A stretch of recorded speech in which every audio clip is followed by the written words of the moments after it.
Hey friends, it's KT, and this might look like a Nerf blaster, and it also might look like a snake, but what it really is a lesson in not allowing TikTok to make your purchase decisions. I kid, of course. My role here is to do these reviews and help you know what is and isn't worth buying, but sometimes you get something home and you're just kind of like, why? This is the sort of thing that really feels like a drain on my resources, so if you find this kind of content amusing or helpful, I do really appreciate a subscription to the channel and a like on this video. You can even donate to my Buy Me a Coffee if you really feel like it, which would really help cover stuff like this. And if you really want me to review something, I have a P.O. box, you can just send it. But enough of that stuff, let's get right into the Roblox. I have to keep pulling the box out on this one because I can't remember.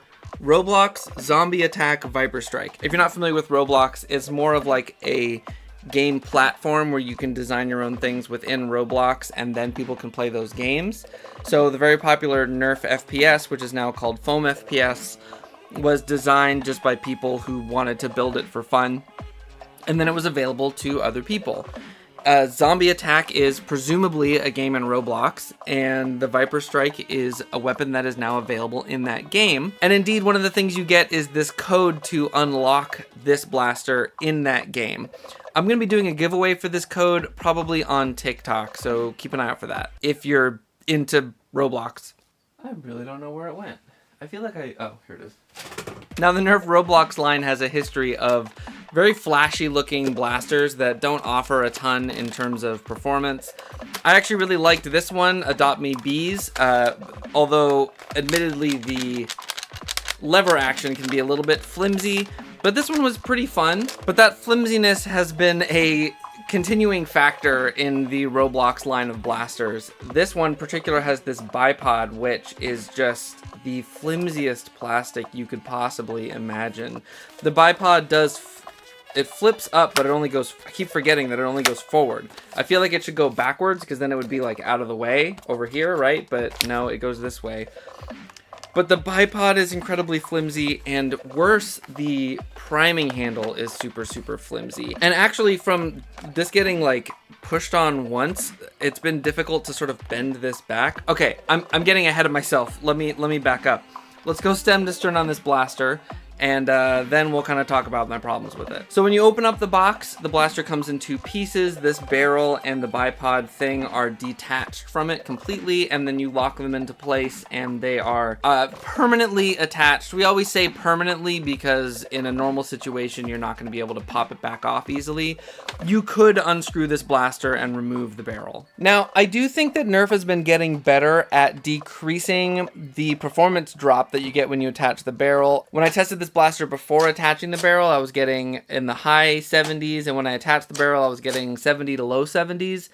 So it's not too much of a drop off for putting on a barrel that's this long. And I think it has to do with the way they've designed the internals. Normally these barrels are relatively tight to the dart, and so they create a lot of air resistance and they'll cause friction.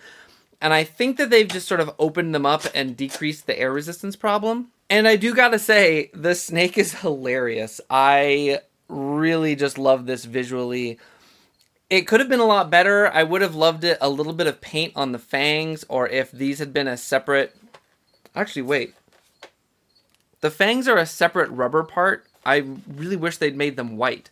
I feel like there's so much orange up here and the whole thing is red that you don't really have a safety issue. They could have just made white fangs and it would have looked a lot better. But I do really enjoy the look and just the humor of this barrel. And I'm definitely tempted to take it off and try to make it into an end strike attachment for something else. I think that would be really funny. Moving back, we have this scope. It is a very large, snipery looking scope. The inside of it is just a hollow tube.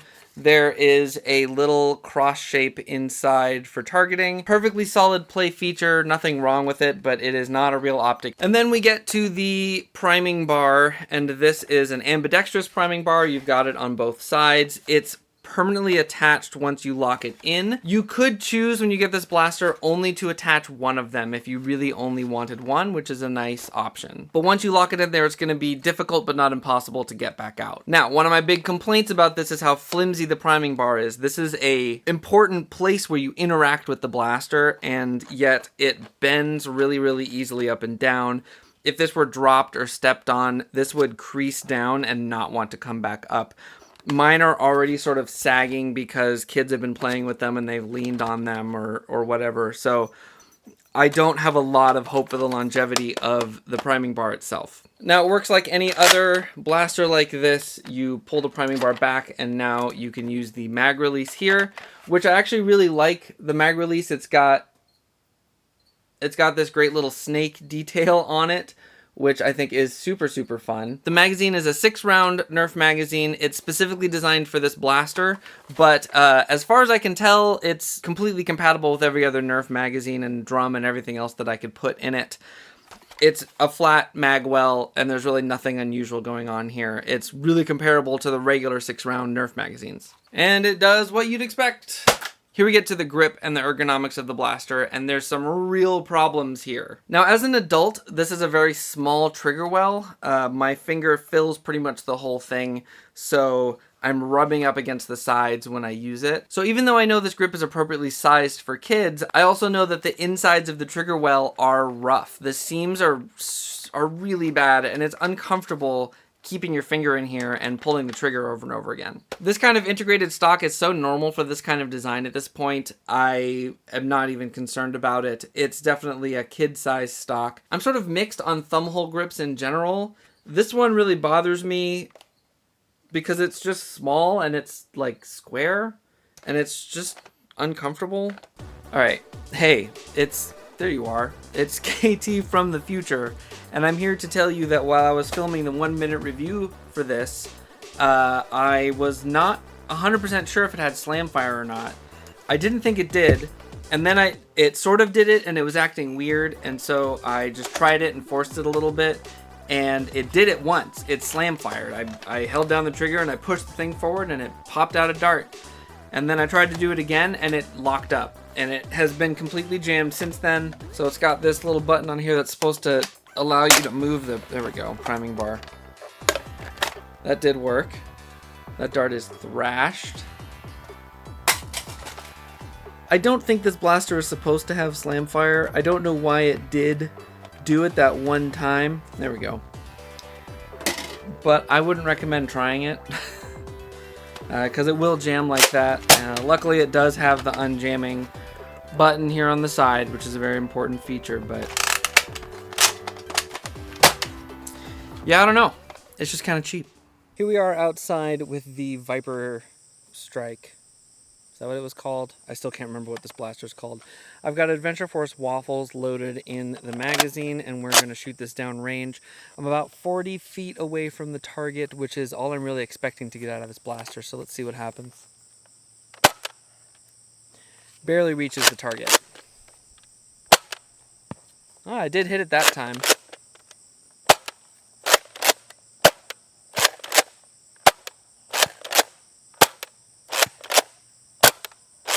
To get a little bit more out of this, because it's convenient, I have the magazine from the Zesty loaded up with more Adventure Force waffles, just to get a few more shots downrange. I'm going to point it up a little bit, see if I can get any more distance out of it. Not like that.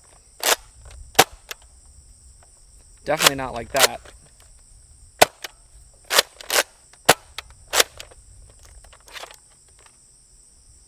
Well, that's unexpected.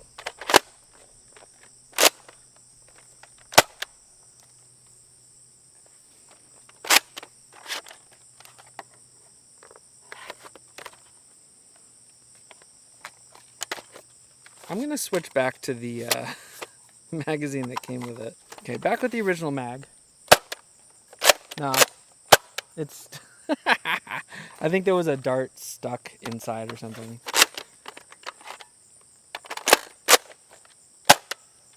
Okay, try this again.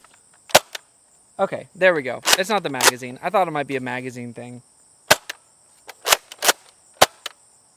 It's wild that even with the more accurate Adventure Force darts, I'm still getting darts swinging left and right with this. Overall, pretty generic performance, more or less what I expected. I don't really know what to say about this other than that it's just lackluster. It's just unexciting. Like, if you love Roblox and if you particularly like this game and you really want the code, I can't really honestly say that it's worth it still. It's expensive. It's like $40. And you're just not getting a lot for $40. If I'm thinking of toy grade blasters in the same price range, there's the Moto Blitz. You could buy 2 Adventure Force Spectrums, or an Alpha Auto 72 is a great blaster that's out right now. Admittedly, some of those have battery costs, but there's just better toys in this price range, and you just really have to be into Roblox to make this even worth considering. I hope that I see some modders do some really cool stuff with the snake plastic onto this, but that's about all I have to say for it. So I hope you find this video helpful. Please be sure, like I said, subscribe to the channel, leave a like. I really appreciate your support. We're getting pretty close to 1,000 subscribers here on YouTube, which we might have gotten there sooner. I've been focusing on TikTok a little bit more lately, but I really appreciate every single one of you, and until the next one, I will see you on the field.